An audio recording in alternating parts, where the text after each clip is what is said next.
ఇది ప్రజల చుట్టూ తిరిగే సంఖ్యలు. బడ్జెట్ ప్రజల జీవన స్థితిగతుల మార్పుకు దోహదపడే లెక్కలు అని భట్టి గారు తన ప్రసంగంలో చెప్పారు.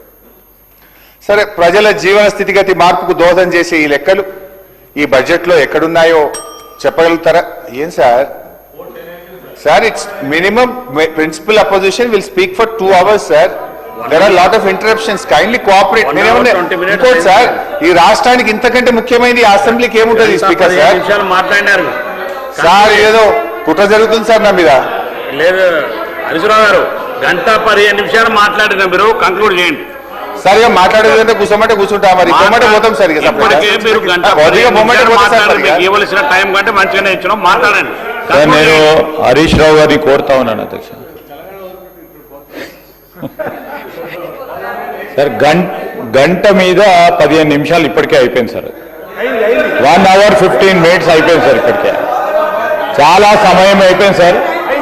సార్ చెప్పాలనుకుంటే 1 hour లోపల పూర్తి స్థాయిలో చెప్పవచ్చు సార్. ఇంకా 2 గంటలు కావాలంటున్నారు. మాకు అభ్యంతరం ఏమైంది సార్? రేపు మాట్లాడమనండి, ఎల్లుండి మాట్లాడమనండి, డిమాండ్స్ మీద మాట్లాడొచ్చు, అప్రాప్రియేషన్ మీద మాట్లాడొచ్చు, చాలా సందర్భాల్లో మాట్లాడొచ్చు సార్. ఇప్పుడే అన్ని మాట్లాడాలనుకుంటే ఎట్లా సార్? వారికి కూడా సమయం ఇవ్వండి సార్. ఇవ్వద్దంటలేను మేము, తప్పకుండా వారికి సమయం ఇవ్వాలా. కానీ ఈరోజు బడ్జెట్కు సంబంధించిన జనరల్ డిస్కషన్ జరుగుతూ ఉన్నప్పుడు బ్రాడ్గా చెప్పి మళ్ళా డిమాండ్స్ వస్తున్నప్పుడు స్పెసిఫిక్గా చెప్పే అంశం తీసుకోవాలి సార్. వారికి తెలియదు కాదు, చాలా సీనియర్ శాసనసభ్యులు. డిపార్ట్మెంట్ వైజ్ చెప్పాలంటే 2 గంటలు కూడా చెప్పొచ్చు, వారు 3 గంటలు కూడా చెప్పొచ్చు. ఈరోజు మీరు దాన్ని దృష్టిలో పెట్టుకొని నేను దయచేసి గౌరవ సభ్యులను కూడా కోరుతా ఉన్నాను అధ్యక్ష, ఇవన్నిటిని కూడా దృష్టిలో పెట్టుకొని గౌరవ సభ్యులు ఇతర సభ్యులు కూడా మాట్లాడేది ఉంది. రేపటి వరకు మనం పూర్తి స్థాయిలో కంప్లీట్ చేసుకునేది ఉంది కనుక దీన్ని దృష్టిలో పెట్టుకొని కంప్లీట్ చేయాలని కోరుతా ఉన్నాను అధ్యక్ష.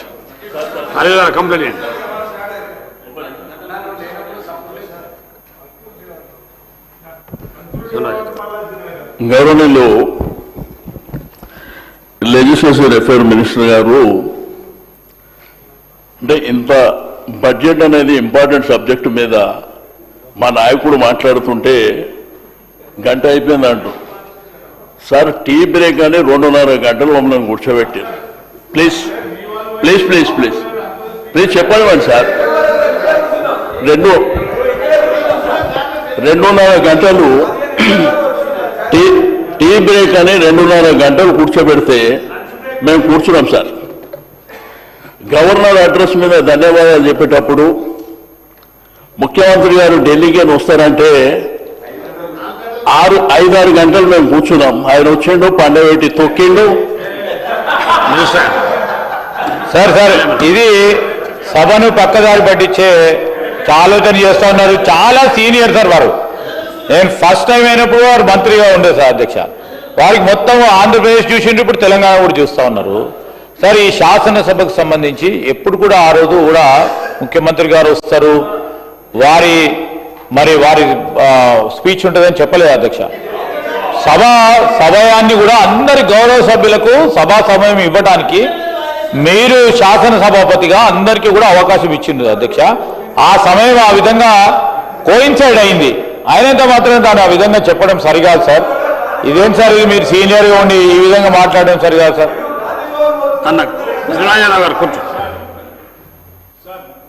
కూర్చోండి, మీ సభ్యులే మాట్లాడుతున్నారు కదా. సార్ ఇప్పుడు మాకేం అభ్యంతరం లేదు సార్.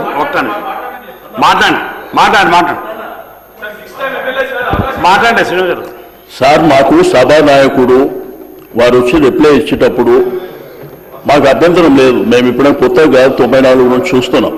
ఆ మర్యాద మాకుంది, ఆ గౌరవం మాకుంది. ఇప్పుడు శాసనసభ మీద మాకు గౌరవం ఉంది. టీ బ్రేక్ అని చెప్పి పోయిన తర్వాత 2.5 గంటలు మేము కూర్చున్నమాట వాస్తవంగా. మళ్ళా మాకు ఈ సభ మీద బడ్జెట్ మీద ఇంట్రెస్ట్ ఉంది, తప్పకుండా ప్రజలకు తెలవాలనేటువంటి ఉద్దేశం. సేమ్ టైం గవర్నర్ అడ్రస్ కూడా అన్న ఆ రోజు డిస్కషన్ జరిగింది. 4 సార్లు వాయిదా వేశారు. మళ్ళీ 5 గంటల సేపు కూర్చోబెట్టారు. ముఖ్యమంత్రి గారు వస్తారు, సరే వారు ఢిల్లీకి పోయారు కాబట్టి వచ్చిన తర్వాత వారు గవర్నర్ అడ్రస్ మీద రిప్లై చెప్తారని మేము కూర్చున్నాం. ఆయన వచ్చిండు రాత్రి 12 గంటల వరకు పండబెట్టి తొక్కిండు పోయిండు, అయినా కన్ను నోరు మూసుకొని ఉన్నాం. కానీ ఇప్పుడు కూడా మాట్లాడలేకపోతే అన్న మాటలే కదా సార్, హౌస్లో అన్న మాటలే చెప్తున్నా. నేనేమన్నా కొత్తగా అడిషనల్ గా చెప్తున్నా.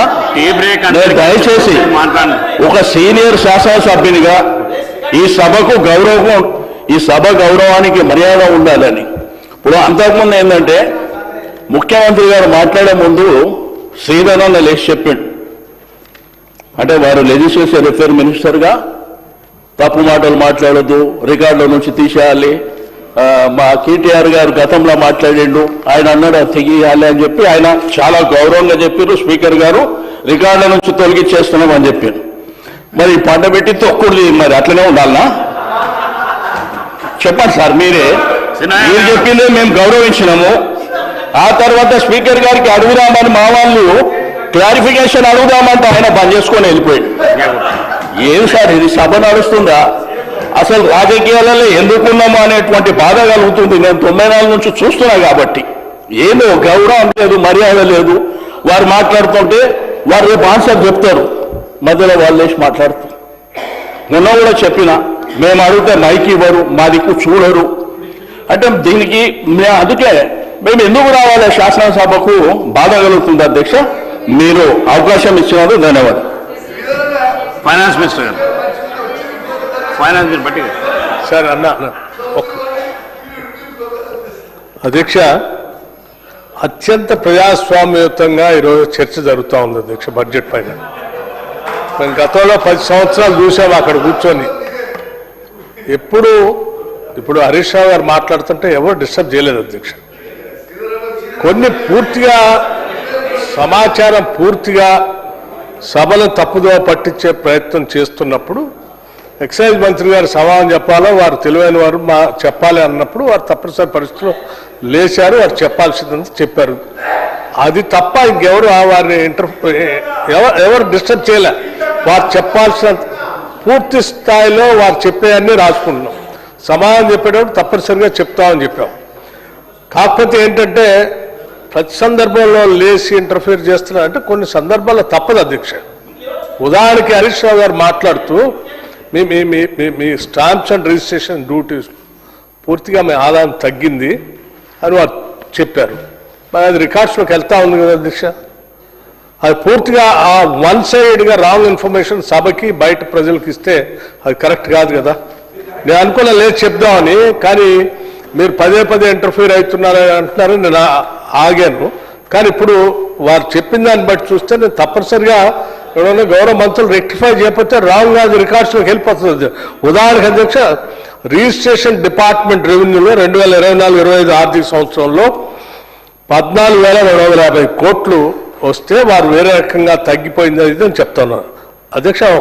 ఒక విషయం, గత ప్రభుత్వంలో 2020 నుండి స్టాంప్ డ్యూటీ నుంచి మున్సిపాలిటీస్కి కార్పొరేషన్కి చెల్లించాల్సినటువంటి ట్రాన్స్ఫర్ చేయాల్సిన డ్యూటీని పూర్తిగా మీరు చెల్లించకుండా మొత్తం స్టాంప్ డ్యూటీలో చూపించారు. కానీ మేము ఆ తప్పు చేయలేదు అధ్యక్ష. మున్సిపాలిటీస్కి పోవాల్సిన డబ్బులు వాళ్ళకి ఇస్తూ మీరు చేసే తప్పుడు మేము చేయకుండా దాన్ని రెక్టిఫై చేసి ప్రస్తుత ప్రభుత్వం 5,740 కోట్లు మున్సిపాలిటీకి కార్పొరేషన్కి అడ్జస్ట్ చేశాం అధ్యక్ష. అలా చేసిన తర్వాత అందుకే మొత్తం నెట్ రెవెన్యూ ఇప్పుడు మీకు ఈ స్టాంప్స్ అండ్ రిజిస్ట్రేషన్లో మేము అటు అడ్జస్ట్ చేశాం కాబట్టి ఇక్కడ తక్కువ కనపడుతుంది. కానీ వాస్తవానికి మొత్తం రెవెన్యూ 14,750 కోట్లు. మరి గత ప్రభుత్వం పూర్తిగా మీరు మున్సిపాలిటీస్ నిర్లక్ష్యం చేసి పూర్తిగా వదిలేసి వాళ్ళకి ఇవ్వాల్సింది ఆడికి పోనీయకుండా మొత్తం దీంట్లో చూపించారు కాబట్టి మొత్తం ఎక్కువ చూపించారు. మరి మేము కూడా అటు అడ్జస్ట్ చేయకుండా మేము లెక్క చూపించుంటే వేరే రకంగా ఉండేది. కానీ అట్లా చేయదలుచుకోలేదు కదా అధ్యక్ష. మీరు చేసిన తప్పిదాలను కూడా మేము రెక్టిఫై చేసి వాస్తవాన్ని సభ ముందు పెడతా ఉన్నాం.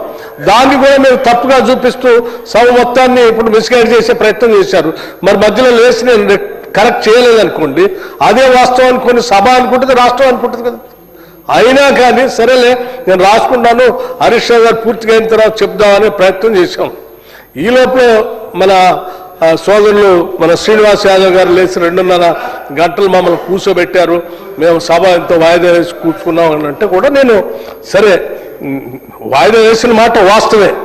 కానీ మేమేదో ఒట్టికి పోయి కూర్చోడానికి వాయిదా వేయలేదు అధ్యక్ష. మేము వేసిన వాయిదా ఒక కారణం చేత అయితే వాళ్ళు ఇంకో కారణం చేత పోయి ఇంకో వేరే పని మీద కూర్చొని ఆలస్యం చేశారు. కానీ మేము వాయిదా వేసింది అధ్యక్ష తప్పనిసరిగా మీ ద్వారా సభ దృష్టికి రాష్ట్రానికి కూడా దృష్టికి తీసుకొని రావాలి. ఎందుకంటే వారు రికార్డులో చెప్పారు కాబట్టి మేము వాయిదా వేసింది అధ్యక్ష. ఈ రాష్ట్రంలో ఉద్యోగస్తుల కోసం మేము ఏదైతే ప్రమాద బీమా తీసుకొచ్చామో గతంలో ఎనర్జీ డిపార్ట్మెంట్లో ఇప్పుడు నిన్న బడ్జెట్లో పెట్టిన దానికంటే ముందు పైలట్ ప్రాజెక్ట్గా ఎనర్జీ డిపార్ట్మెంట్లో ఆ స్కీమ్ ఇంట్రడ్యూస్ చేశాం. ఆ స్కీమ్లో ప్రమాదవశాత్తు పాపం లైన్మెన్ ఒక ఆర్టిజన్ ఇద్దరు వాళ్ళ సంబంధించినటువంటి వాళ్ళు డ్యూటీలో మరణిస్తే మేము ఆ స్కీమ్లో ఏదైతే ₹1,00,00,000 బీమా ఇస్తామని చెప్పామో ఆ బీమా సంబంధించిన చెక్కులు ఇద్దరు చిన్న ఉద్యోగస్తులు పాపం ఎనర్జీ డిపార్ట్మెంట్లో ఎస్పీడీసీఎల్లో పనిచేసే ఒక లైన్మెన్కి ఇంకొక ఆర్టిజన్కి చెరొక ₹1,00,00,000 ఇవాళ చెక్కు వాళ్ళకి అందించేటువంటి కార్యక్రమం ఈ శాసనసభ ప్రాంగణంలో కమిటీ హాల్ 1లో ముఖ్యమంత్రి గారు మిగతా క్యాబినెట్ అంతా వెళ్ళి ఆ కుటుంబ సభ్యులను పిలిచి మేము భరోసా అంటే రాష్ట్ర వ్యాప్తంగా శాసనసభ ప్రాంగణం నుంచి ఈ రాష్ట్రంలో పనిచేస్తున్న ఉద్యోగస్తులందరికీ ఒక నమ్మకాన్ని ధైర్యాన్ని మేము ప్రకటించినటువంటి ఏ పథకం అయితే ఉందో ఆ పథకాన్ని తూచా తప్పకుండా అమలు చేస్తున్నాం అని ఒక భరోసాని నమ్మకాన్ని ధైర్యాన్ని కల్పించడం కోసం ఆ చెక్ను ఇదే రోజు శాసనసభలో కమిటీ హాల్లో వాళ్ళు ఆ ఇద్దరు కుటుంబ సభ్యుల్ని పిలిచి అందరి సమక్షంలో ఆ చెక్ ఇవ్వటం కోసం సభని ఒక 10-20 నిమిషాలు వాయిదా వేశాం తప్ప వేరే కారణం చేత కాదు, లేకపోతే ఇంకేదో వ్యాపకం కోసం కాదు అధ్యక్ష. ఈ రాష్ట్రంలో ఉన్నటువంటి ఉద్యోగస్తులకి ప్రజల క్షేమం గురించి ఆలోచన చేసి దాన్ని వాయిదా వేశాం. మీరు కావాలని మేము వాయిదా వేసామనుకుంటే అది కరెక్ట్ కాదు అధ్యక్ష. రాష్ట్ర ప్రజల కోసం ఉద్యోగస్తుల కోసమే మనం వాయిదా వేశాం. మీరేమో దాన్ని ఆసనగా తీసుకొని ఇంకా సమయం కావాలని చెప్పి అక్కడక్కడ మా ఎల్ఏ మంత్రి గారు పదే కోరితే కూడా మీరు సభలో రాకుండా ఆలస్యం కావటం వల్ల ఇంకా కొంత ఆలస్యం అంతే తప్ప మాకే మేము ఆలస్యం చేసింది కాదు అధ్యక్ష. దయచేసి దీన్ని అర్థం చేసుకోవాల్సిందిగా సోదరులకి మనవి చేస్తూ వారిని తొందరగా ఇప్పటికే చాలా ఎక్కువ సమయం ఇచ్చాము అధ్యక్ష. హరీష్ రావు గారు ఈ బడ్జెట్ గురించి కాదు అధ్యక్ష, ఇవాళ మనం ప్రవేశపెట్టిన బడ్జెట్ కాకుండా అసలు ఎప్పటి నుంచో మా 2024-25 నుంచి మొదలుపెట్టారు.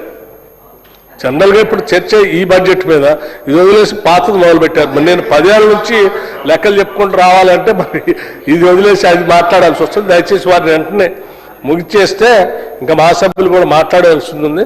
ఇప్పటికే ఎక్కువ టైం ఇచ్చారు, కంక్లూడ్ చేయమని చెప్పండి అధ్యక్ష. ఒక 5 minutes 4-5 minutes కంక్లూడ్ చేయవలసిందిగా వారిని నేను విజ్ఞప్తి చేస్తా ఉన్నాను అధ్యక్ష. అధ్యక్ష బట్టి గారు మారిండు అనుకోవాలి, ఏం మారలేదు ఇక మీరు మారదు కూడా ఇక. అధ్యక్ష ఇప్పుడు 10 ఏళ్ల కింద బీఆర్ఎస్ ప్రభుత్వం గురించి వాళ్ళు మాట్లాడతారట, మీరు గత బడ్జెట్ లో ప్రవేశపెట్టింది మేము మాట్లాడద్దట. ఇది ఎక్కడి తీరు అధ్యక్ష? ఇది 9 మేము ఆల్రెడీ ప్రజలు అది ఓటింగ్ అయిపోయింది, ప్రజలు తీర్పిచ్చిండ్రు, మేము ఇడ కూర్చున్నాం, మీరు ఆడ కూర్చున్నారు. మీ బడ్జెట్ మీద కూడా మాట్లాడొద్దు, మీరు పోయిన సంవత్సరం అడగద్దు అంటే ఇది ఎక్కడిది తీరు అధ్యక్ష? అధ్యక్ష ఇంకోటి అది కూడా ఈ బడ్జెట్ లో పార్టే అధ్యక్ష. నేను మాట్లాడింది